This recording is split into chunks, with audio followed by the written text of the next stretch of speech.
Wonderful. Welcome, everyone. I got to tell you again, if you've been here before, you know there are normally 4 of us that host this every other Wednesday podcast, video cast, vlog, whatever you want to call it, where we talk about organizational culture. And I got to tell you, it's really difficult to be the only responsible one in the group. Okay, truth be told, there was a big Mensa meeting and they had to go and I wasn't invited. No, what's actually happening is currently, I believe Jeff Toe, one of our esteemed hosts, is currently on an airplane. Richard Haddon is in transit somewhere, and it was really tight as to whether or not he could make it. And unfortunately, Michael Kerr had a bit of a medical emergency this weekend. He got a detached retina. So he is okay, and we're hoping that he continues to recover and be 100% shortly. So in the spirit of when Gavin lemons make lemonade, Jeff and Michael and I pre-recorded a session the day before yesterday with a host, Robert Grossman. And so what I'm going to do is I'm going to keep the chat live, and I will stay on live and interact on the chat, but I'm going to play the pre-recorded webinar. Again, it's a little different than what we normally do, but we appreciate people being flexible. Hope this is tremendous value. The guest, Robert, was fantastic. He's talking about psychological safety within an organization. And I'm going to share my screen, play that. I will mute myself. I will take my screen off, and I will interact with the chat. And I hope that the chat does keep going, because we always have some fantastic, wonderful chat stuff going on. So with that said, I will invite you to enjoy the video. Welcome, everybody, to this live version of EOW. We are live. You're not, or the other way around. I'm not sure. Sure, I know Sanjay has probably already explained that we've got some challenges this week, technology, people, personnel-wise, but we are so excited to bring you every other Wednesday, like we do every other Wednesday, and mostly excited for our new guests, for our guests. But before we do that, guys, why don't you introduce yourselves? Richard? Go ahead, Sanjay. All right, my name is Sanjay Nath, and I just introducing myself, because I probably just introduced this video, because I will be there on Wednesday, unlike the rest of these yahoos. My name's Sanjay, and I'm based out of Toronto, Canada. I focus on leadership and performance and helping organizations and individuals grow down that path. Richard. And I'm Richard Haddon, and I live in Jacksonville, Florida, but I haven't been there for about a week. I am at the moment joining you from a beautiful bed and breakfast in Louisiana, Missouri. That's right. You heard it right. The name of the town is Louisiana. The state is Missouri. And I'm here working with a client for a couple of days. I'm the co-author of the Contented Cows Leadership book series, and we talk about corporate cultural leadership engagement and the connection between that and organizational results. Perfect. And I'm Jeff Tobe, and as this airs, Richard and I will both be in the air somewhere, I assume. So my organization is Coloring Outside the Lines, and we focus on patient and customer experience. So, and I'm so excited to welcome our guest host today, Robert Grossman. He's the founder of Black Diamond Leadership. His primary focus is to create a culture of high performance with a focus on emotional intelligence and psychological safety, which is the topic for today. Why am I here? Wonderful. Well, Robert lives in LA, and the name Black Diamond apparently comes from skiing, right, Robert? Which Yeah, it comes I from assume my there isn't passion a of lot skiing. of in the city of Los Angeles, but 15 years on ski patrol, and you learned a lot about leadership there. Welcome, Robert. We're Thank so you. excited to have you. Really happy to be here. This is awesome. Really glad to have you, I Robert. want to make sure Black Diamond is a ski reference. It's not a cheese reference, correct? Correct. It is yes, it is a ski reference. Okay. Perfect. Yes. Perfect. You know, I didn't even say today's topic is psychological safety teams in your culture. And there's nobody better to address this than Robert. So Robert, I guess my first question to you is, can you describe what a psychological safety zone or safety, what that means? Sure, I'd be happy to. So I'm going to start off by saying what psychological safety is not. So psychological safety is not about being nice and kind and taking care of people and coddling people. What it is about is radical candor, being able to engage in conversation regardless of position on the team without fear of retribution or demotion or being teased. That's I don't know about you guys, but I hadn't heard a formal definition. We've been using it and bantering it about. So Yeah, there's a lot of people who think it means the other. yeah, It's one of my experiences when I tell somebody, you know, I do psychological safety, and they say, oh, you know, they kind of do a political reference and say, is that for snowflakes? And it's like, no, it's not. In fact, people that need that kind of environment probably won't thrive in a psychologically safe environment. I love that definition because it takes out the kumbaya factor. This is not about group hugs and stuff. It's about creating an environment and an organizational culture where, like you said, people can speak their mind regardless of power. And Right. generally, the most successful organizations are able to do that. It's not a matter of I'm the C-suite, I said it, you must do it. It's just as valid if it's coming from top down or bottom up. And Right. And it really creates an environment of innovation, right? It's so the goal of psychological safety is to create that environment of innovation and learning, constant learning. And there's some great case studies that perhaps I can share during our talk today, and also some interesting things that was discovered by the woman who her name is Amy Edmondson from Harvard, and I was certified through her organization as a psychological safety consultant and coach, and I have access to an assessment tool that she created that I'd be happy to talk about as well.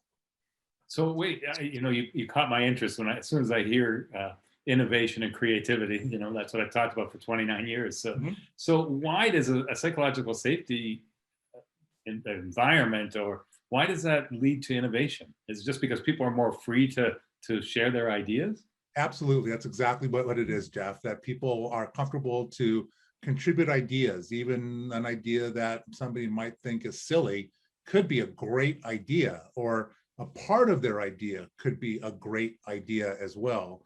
And you know, there's a great example of this with Nokia when the engineers recognized that they were going to lose the cell phone market to Apple and Google, but their CEO, who was more or less kind of a tyrant at the time, demanded that they continue down that path, but the engineers couldn't say anything. And they kept on trudging down that path and ended up losing a lot of market share because you know, that wasn't really innovation as much as it was, hey, we can't do this. But again, people felt they couldn't speak up.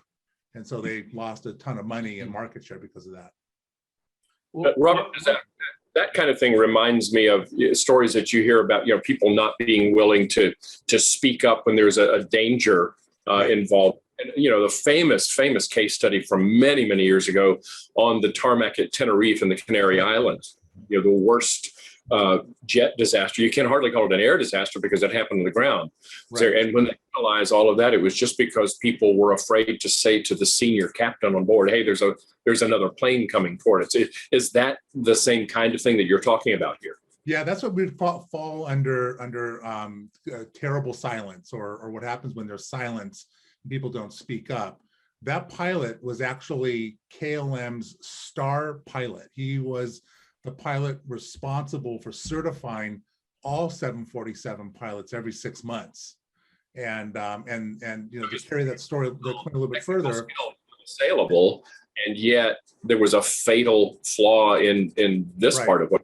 Right, because the pilot said, we're going, right? He said, we're going, and the co-pilot, well, actually, it wasn't even a co-pilot then, right? They called it a first officer. So the first officer and the navigation officer both knew they should speak up because they had no idea where the other jet was. And it wasn't until they moved down the runway and then they saw it, but it was too late. They tried to rotate, they didn't have enough speed, stalled, and crashed into the airplane. And that's just, again, that the other two pilots didn't feel comfortable. They were subservient to the captain. And I believe that changed how cockpits work. Yes. Yeah. It's funny how psychological safety and leadership tie together, right? And that's probably why you do both that you do. Mm-hmm.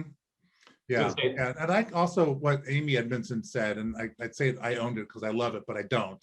Her statement is psychological safety is the soil, not the seed of an organization.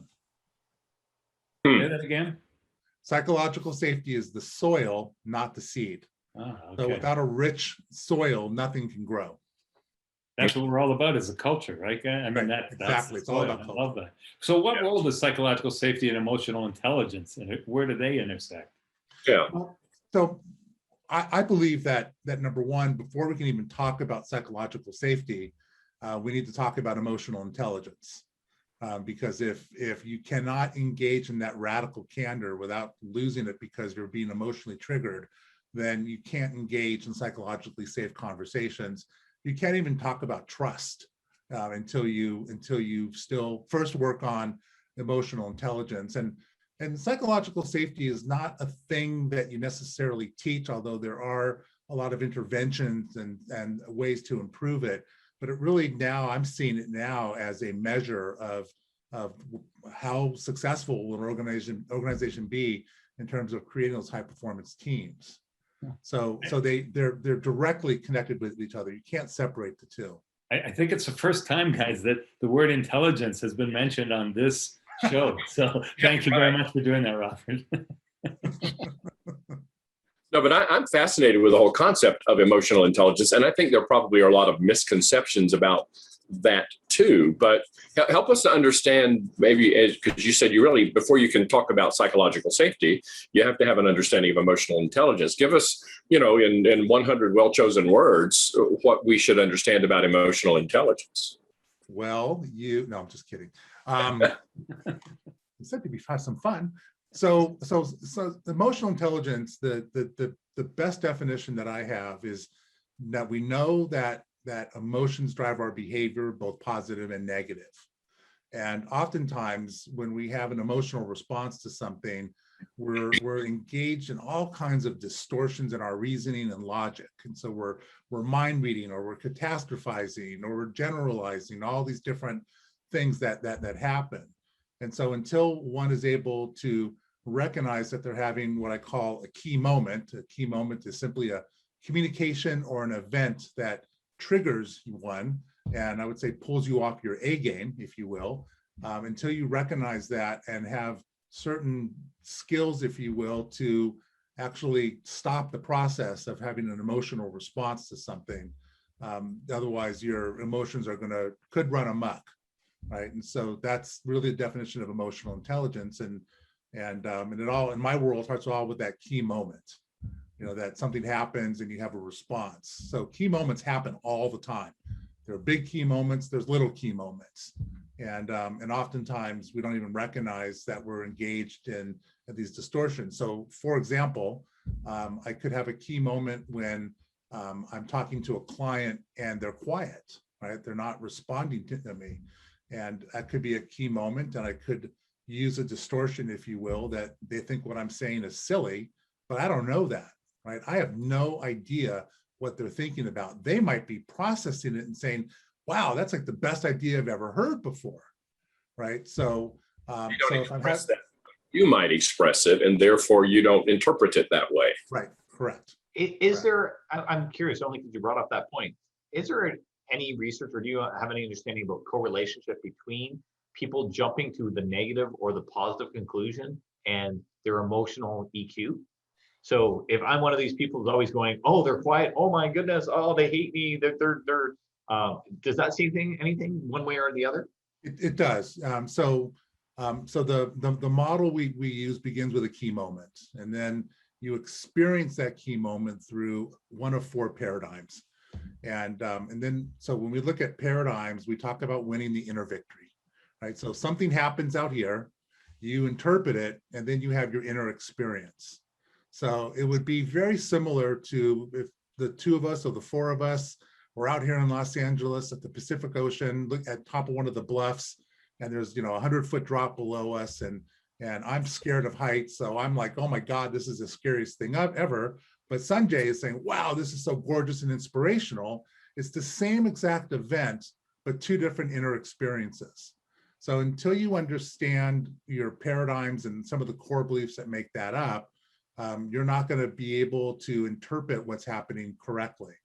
And then the response chain continues that based on the paradigm, you give the event meaning, you have feelings, and you have behaviors, actions that you take.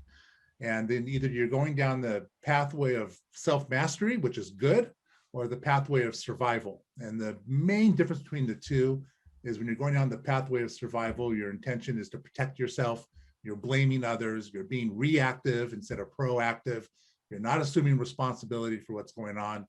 And the pathway of self-mastery, you're doing all those things and you're committed to growth and development. So yes, all those things that you just mentioned, Sanjay, they're definitely connected to it. I'll share a story.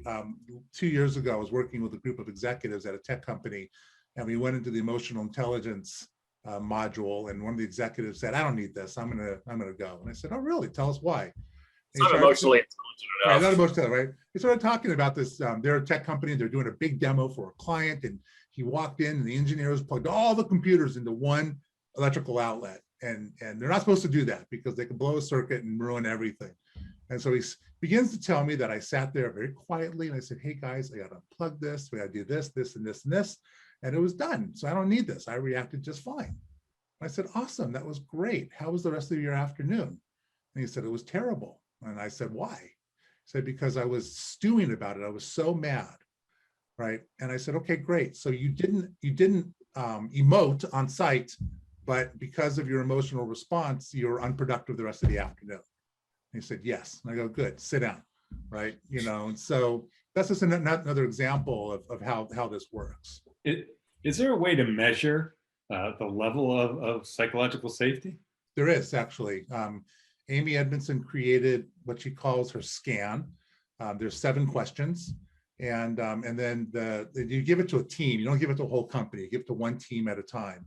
And this scan then measures the overall psychological safety index of a company, of a team, based on 1 to 100, if you will.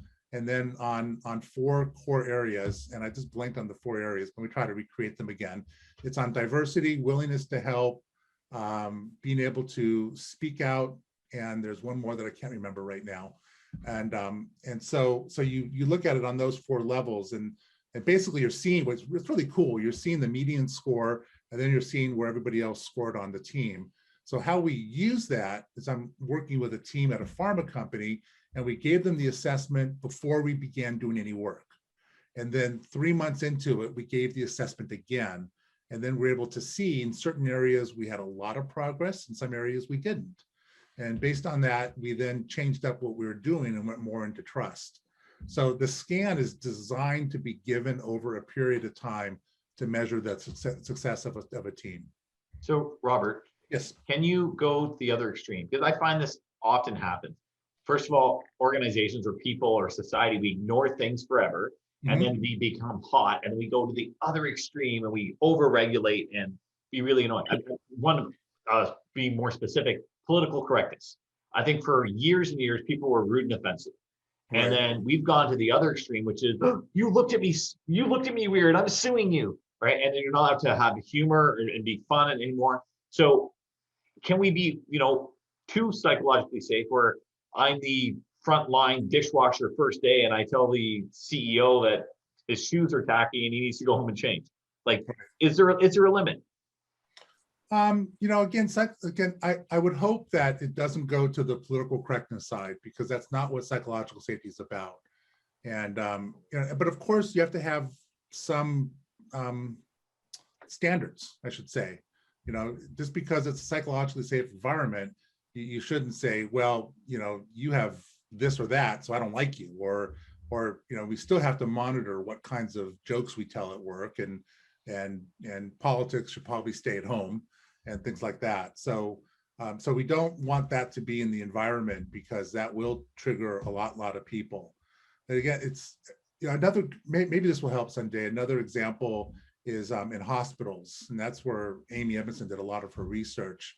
And what they noticed was that there were a lot of mistakes being made because nurses were petrified to say something to the doctor, even if they knew there was a mistake being made.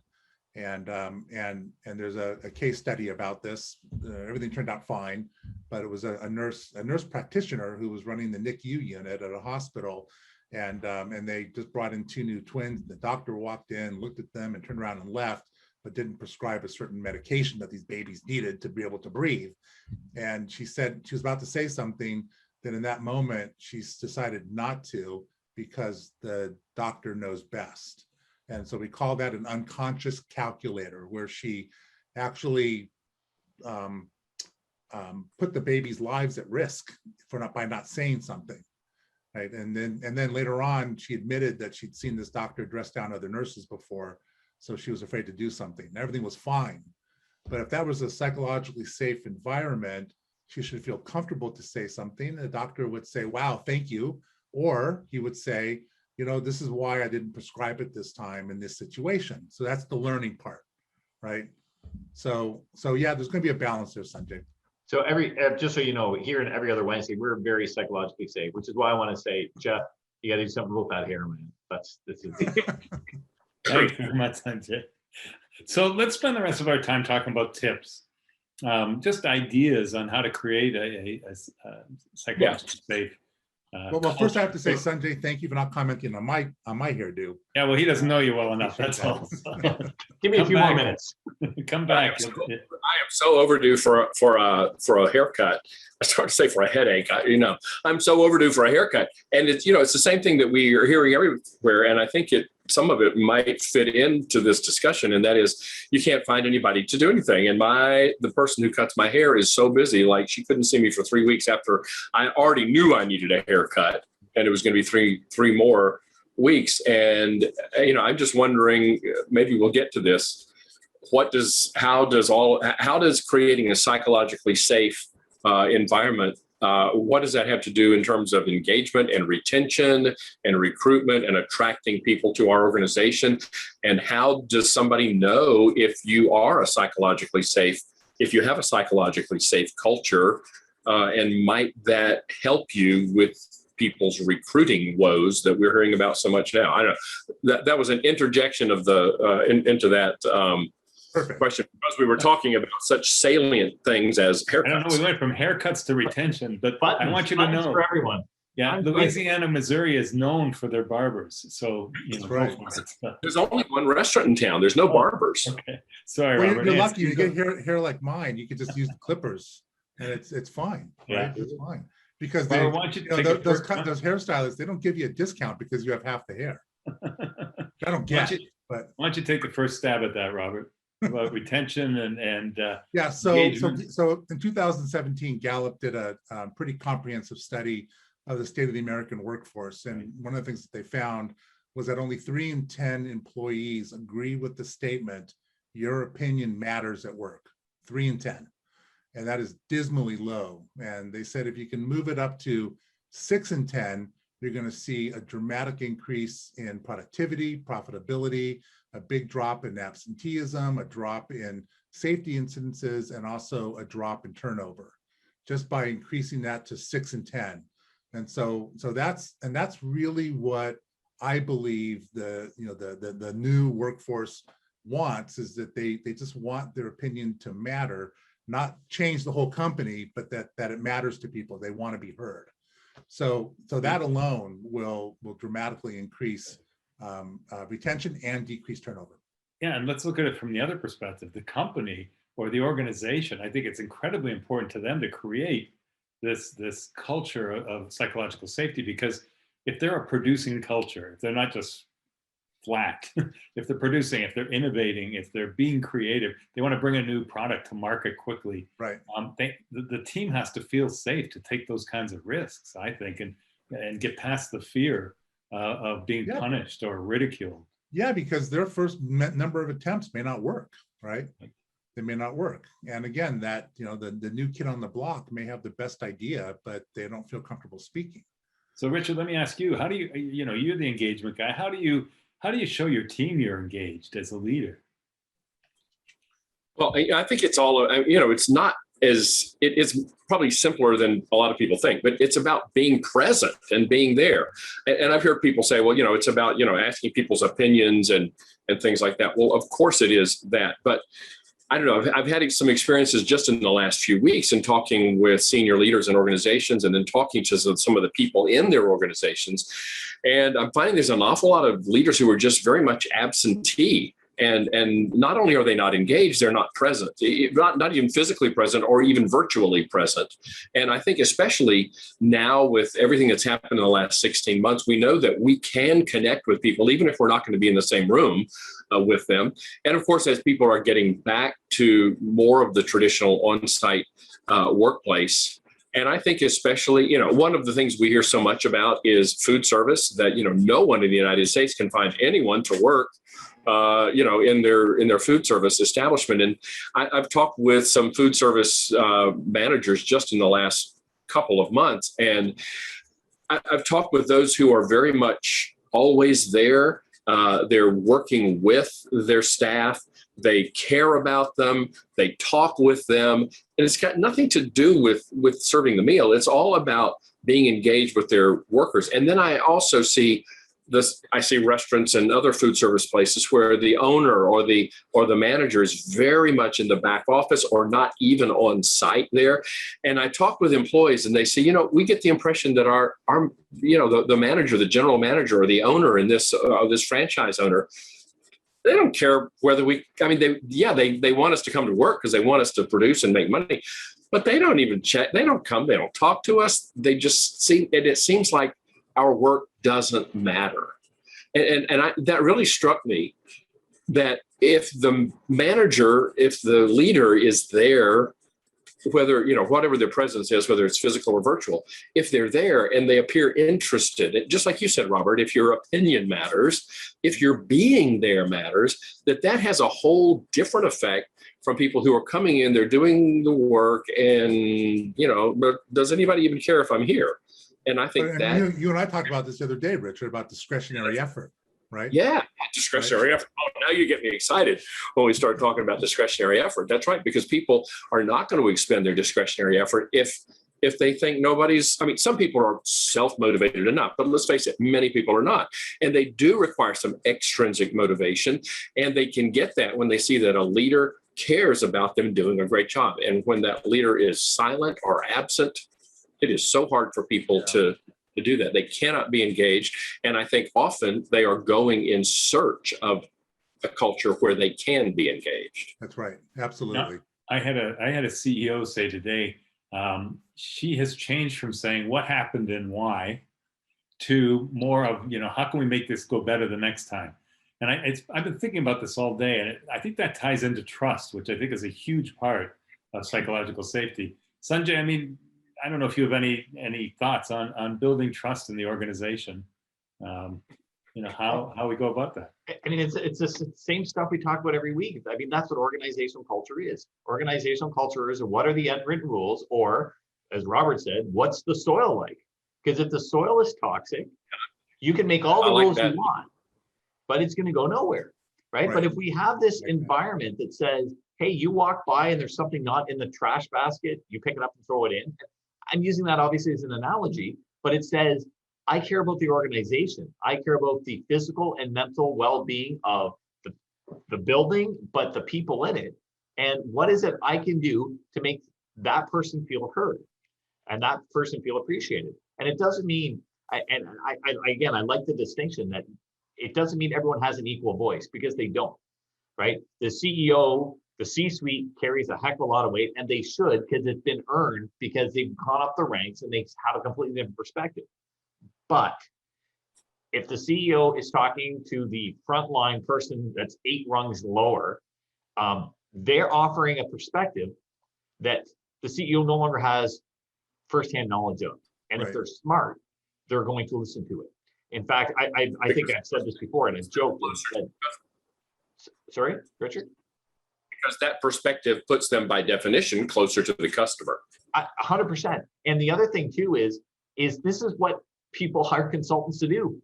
They spend hundreds of thousands, if not millions of dollars to these big wigs consultants. What do they come and do? They come and interview the frontline employees. What's going on? What's your biggest problem? What's your biggest issue? What are you lacking? How can we support you? Write it down, write it down, write it down. Go to the next level of management, go to the next level of management. Sum it all up, bring it to the C-suite and go, this is what we learned about your organization. And they read it and they go, this is brilliant. But for some reason, coming from a third party, when I paid you $1 million to do the research, has more credibility than me just going directly to my frontline employees, kind of going, What are the customers saying? What are you saying? How can I support you? And so that's what it is. It's increasing those lines of communication and creating an environment, creating a culture where people can speak up.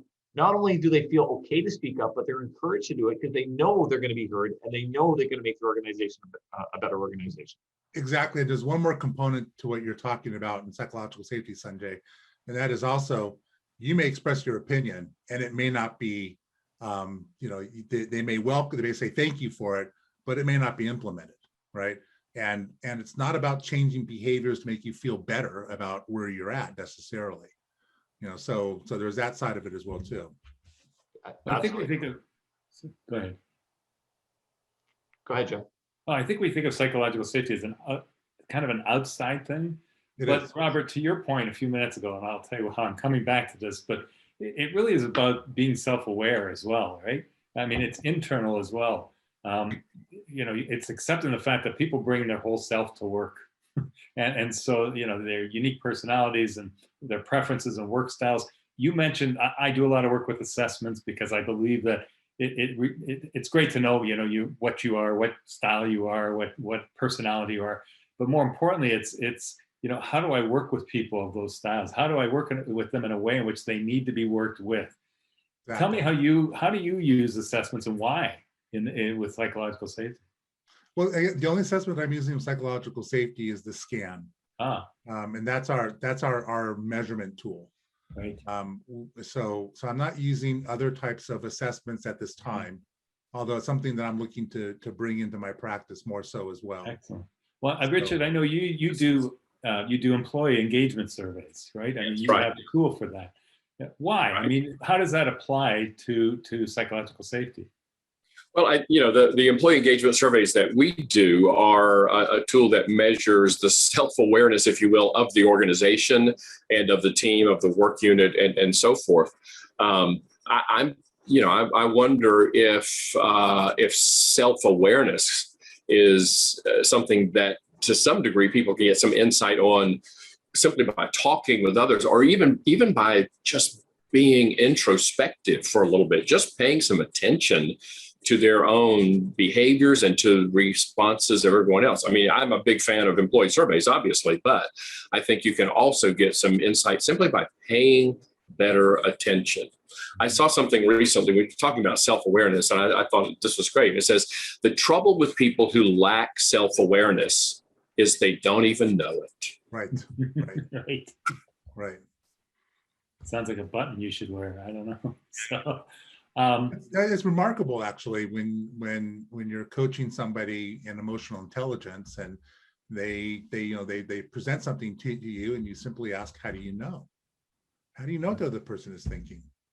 And say, well, I know because the way they looked at me. Well, how do you know what that look meant to you? Mm-hmm. Well, it made me feel like I'm wrong or I'm not good enough or something like that. That's that is emotional intelligence at work right there, or the lack of it, I should say. Mm-hmm. Well, it seems to me that to do any of this, you've got to nip negativity in the bud. I mean, we all know that, and anybody who's watched our show, we've talked about this in the past. There are some naysayers in every organization. Robert, any tips on how to approach them, how to get them involved, I guess, or engaged in psychological safety? I think that if number one, if they're willing to take the assessment on a team, then we can do the debrief and show them where their team is at. And we also know that by improving psychological safety, a lot of other great things happen in organizations. If they're a complete naysayer, listen, I'm a believer in getting rid of people if they're really damaging and toxic to the culture. But I think that when I was working with one client and they weren't really keen on psychological safety, it was just through a lot of appreciative inquiry and asking them questions about what's going on. And it's like, well, if we can improve that, what would it be like? What would happen if we can improve the teamwork? What would happen if we can improve people contributing their ideas?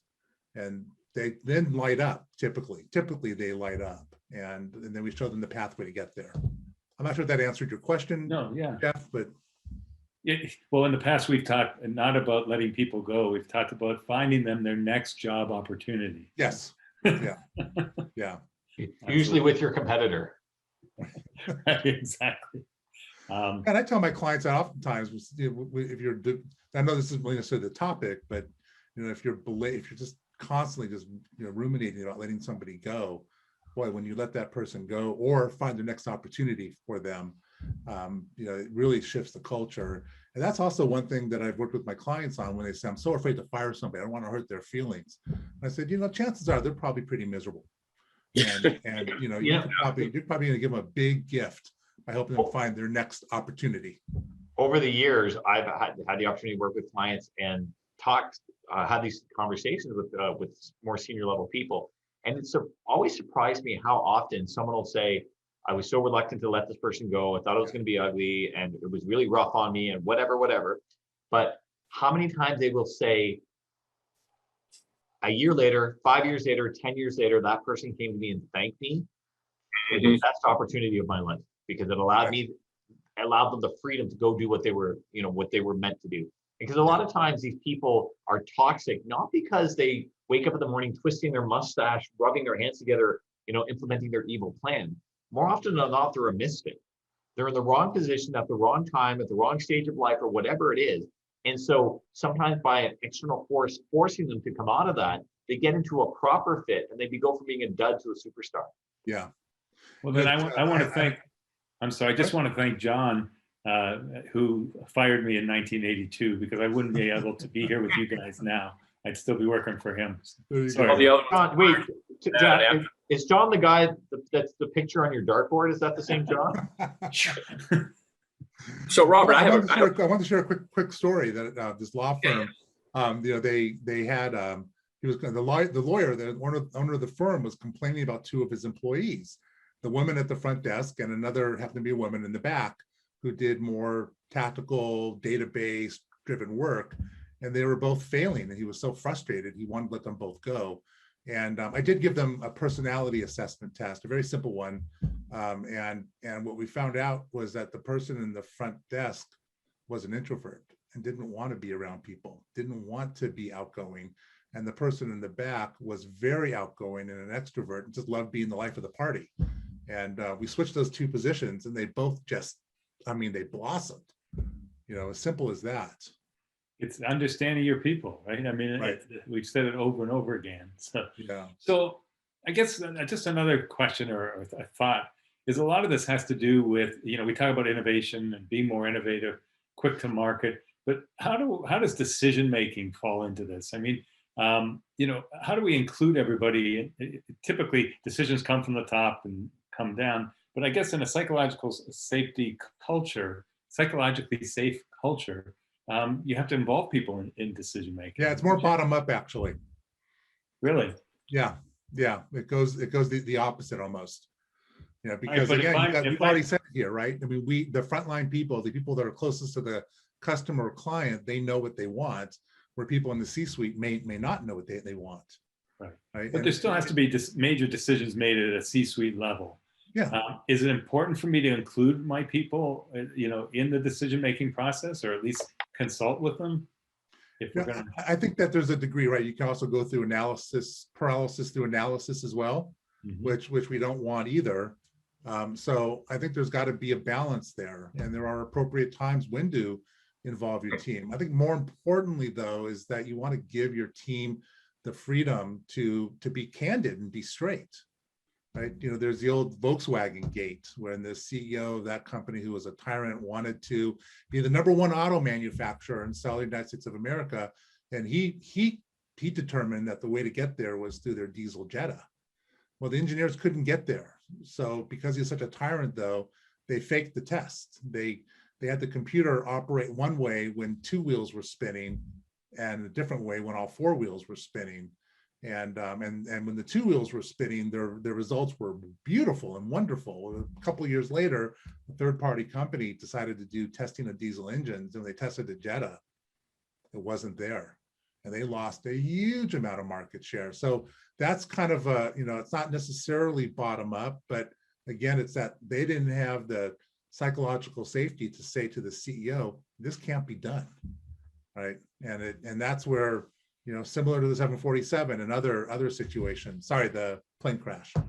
Where you got this silence and it just doesn't work anymore. Especially, the other side of it is that we live in the VUCA, volatility, uncertain times, and things are changing so quickly, and we haven't kept up with it. So innovation on a team level is even that much more important. Yeah, our last show was on agility, actually. So it's exactly what you're talking about. We're kind of starting to have to wrap things up already. I can't believe so it. Much but fun. Yeah. What advice would you give to our viewers about opening up to feedback if they think that they're maybe a little closed? Because that's what this is all about. Yeah. Anybody, I'm opening that up to you guys, as well. What advice would you give? I'll go right off the bat. The first thing is that you can't take things so personally, and that's where EI comes into play. That just because somebody has an idea and it might be counter to your idea, isn't that great? Isn't that great that you have somebody else that's contributing to something or contributing to your idea as well too? But somebody says something, hey Richard, you should do X, Y, and Z. I don't want to do it that way, and then I'm done. At that point, I'm done. I'm not going to say anything anymore to him. I'll pipe in and say that this notion is really about how to reverse groupthink, right? Or not reverse it, but how to avoid it is really what it is. And one of the things that I believe is championing for this concept that silence is approval. So if people don't say anything, it's like they're endorsing it. So if you're, it's one of the things I do with my kids. I'm like, if you're at the playground and everyone's picking on someone and you're like, well, I didn't say anything. Yeah, but did you stay there and laugh? Did you stand there and watch around, look around, and not necessarily say something, but not say anything against it either? So I would really push for that. Silence is approval. Complicit, right? They're complicit in it in a way. Yeah, and I've talked about it many times. I think it's about perspective as well. But I think it's also instilling a culture of we're all on the same team. And this is my passion, Robert. And the only way you do that is becoming more customer focused. Because if we're all customer focused, there are no silos. We have to work together for the better of the customer. And I think that also leads to psychological safety. Richard, before you go, I want to address that question one more time. Okay. A great leader, a really great leader, in my opinion, a great leader wants to hear from the people that they're leading. Yeah. Right? They want to hear, whether they like the news or they don't like the news, whether they act on it or not act on it, they should want to hear. And so if you want that advice, listen to your people. You don't have to act on it, right? Yeah. Real quickly, it reminds me. I'm a Broadway musical geek, and there's a great song in The Wiz. Which is the African American interpretation of The Wizard of Oz, and where the Wicked Witch, someone is coming to her bringing her bad news, and she sings this fabulous song where she says, "Don't bring me no bad news," and then of course she doesn't get the bad news, and everything kind of goes downhill from there. We've got a couple minutes, Richard. Go ahead, just sing a few words. No, I'm not a soprano, so yeah. Okay. By the way, I say that, but Robert, you may not know, Richard is an amazing singer, as a matter of fact. So. Okay. So we got Iron Mountain. I say next every other Wednesday we just sing the whole thing. Exactly. Okay, we'll do a musical every other Wednesday. I like that. Leave me out of that one, okay? So I invite me to be your guest. Perfect. So let's wrap things up a little bit, Robert. I mean, is there any other tip or any other advice that you can give to our viewers and listeners? Just last thoughts. I'm going to recommend a book. Okay, I'm going to recommend the book by Amy Edmondson called The Fearless Organization. And you will, some of the stories I just shared are in there in detail, and you will really understand what's at stake if you do not create a psychologically safe environment. It's a beautiful book. Richard, can we put that in the show notes? We will do that. Yep. Excellent. Sure. Excellent. Robert wasn't given the memo that you're actually only supposed to promote your own book. Yeah, exactly. That's the way we're sharing every other Wednesday. You're not supposed to promote other people's books. Especially the one of us who was not able to be with us today. Yes. I have a blog to promote, but that's it right now. Well, please do. As a matter of fact, I wanted to ask you, if you can promote your blog and also tell people how they can contact you if they're interested. Oh, great. Thank you. Best way is through my URL. It's www.black diamondleadership.com. My phone number is 818-231-5238. And my email is robert@blackdiamondleadership.com. Excellent. Excellent. So I'm afraid we can't even tell you what the next show is about. I can tell you that we will be back in person, right, guys? June the 30th, every other Wednesday. Any parting thoughts, guys? I'll just say thank you for everyone for being flexible. I mean, things happen, travel schedules, COVID, life, all that stuff. So thank you for your flexibility. Thank you for joining us. We hope that you find value and continue to find value in every other Wednesday. Okay, great. Thanks again, Robert. Thanks, guys. Robert, thank you. Thank you so much for being with us. Thank you. Appreciate the Bye, everyone. See you every other Wednesday.